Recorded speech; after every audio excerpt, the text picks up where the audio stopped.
Hello, everyone. I'm Svend Rønning. I'm the artistic director of Second City Chamber Series in Tacoma, Washington. And normally, this is the time of year that I would be welcoming you to the beautiful Lakewold Gardens in our summer concerts, chamber music concerts, in the most beautiful setting of Western Washington.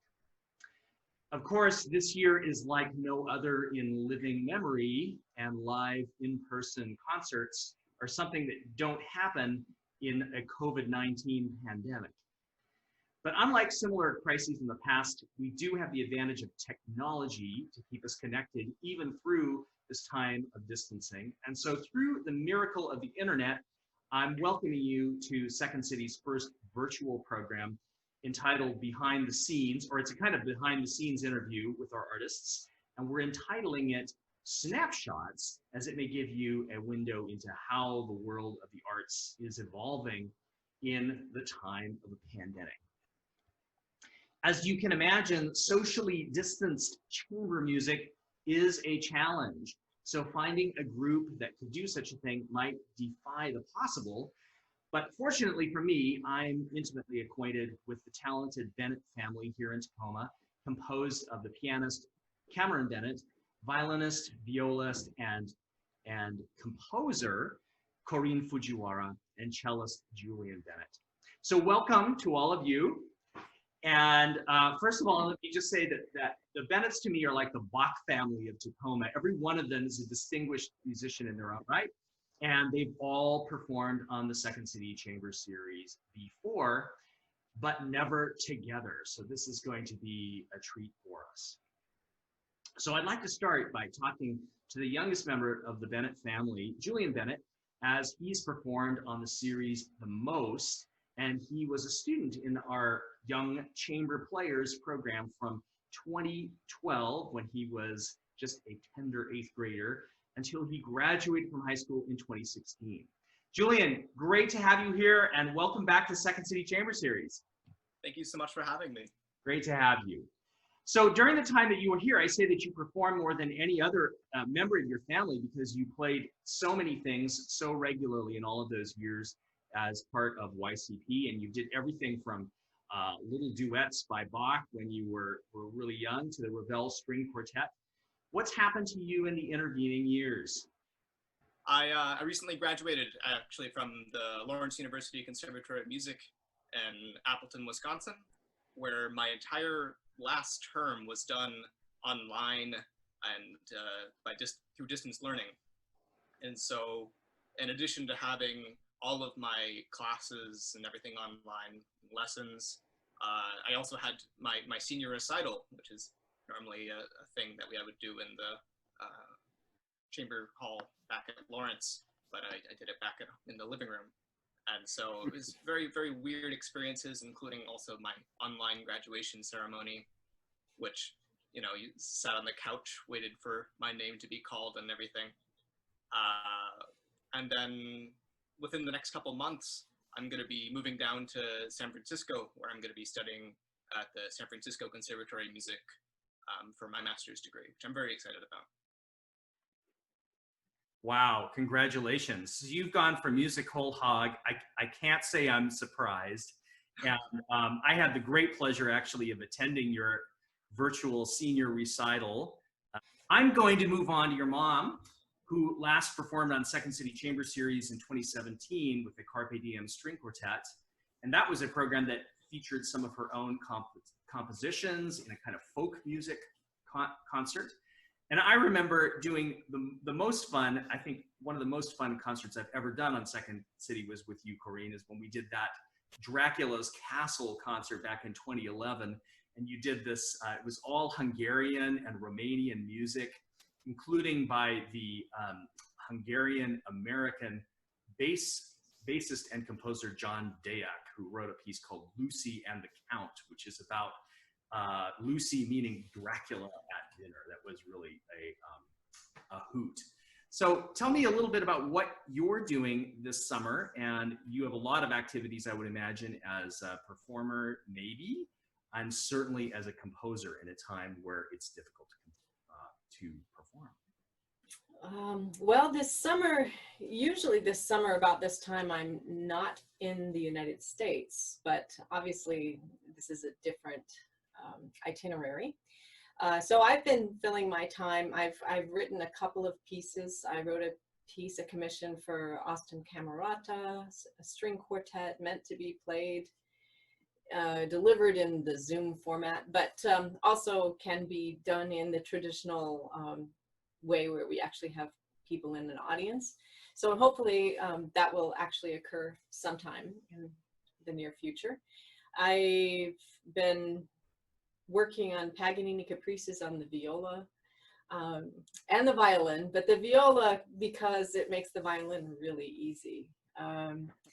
And we've been doing a lot of work on the quartet trying to figure out how to create media, how to create concerts online, and learning a lot about video editing, about audio editing, about recording, putting things together.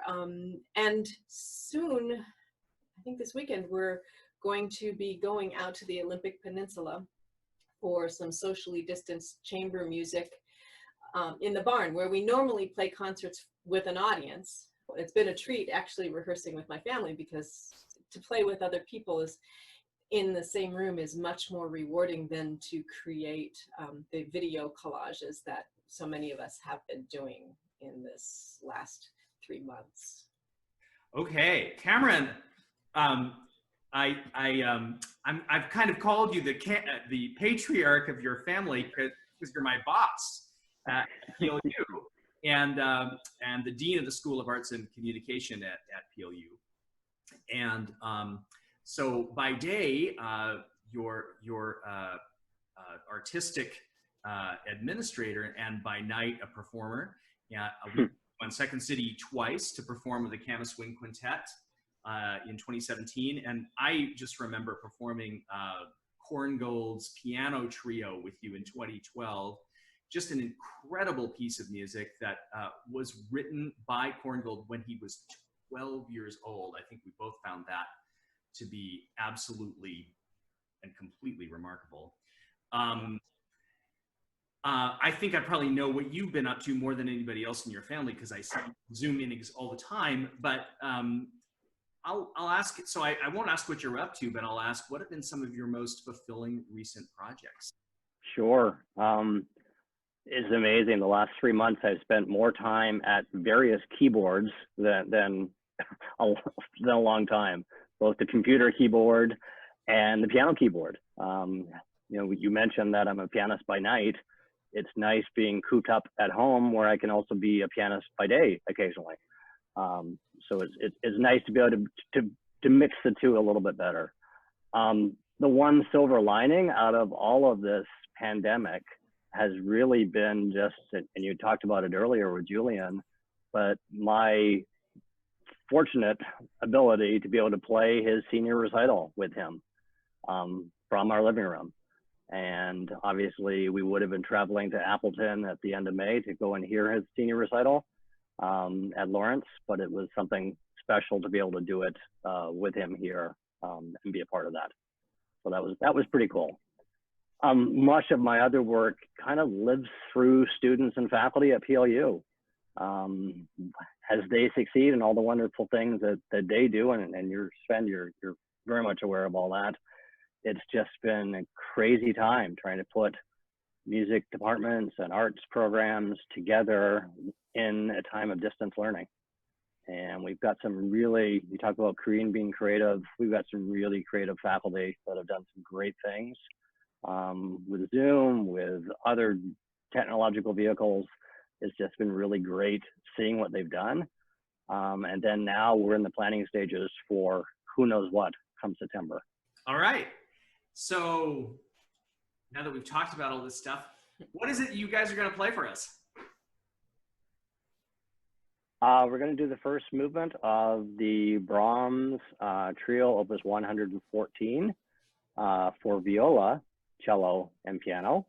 It's otherwise known in its slightly different version, also written by Brahms, for clarinet, cello, and piano. We're doing the better version in this case for viola. Awesome. All right. Thank you all so very much. And everyone out there, enjoy this performance of Brahms from Cameron Bennett, Korine Fujiwara, and Julian Bennett. Thanks.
Thank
you.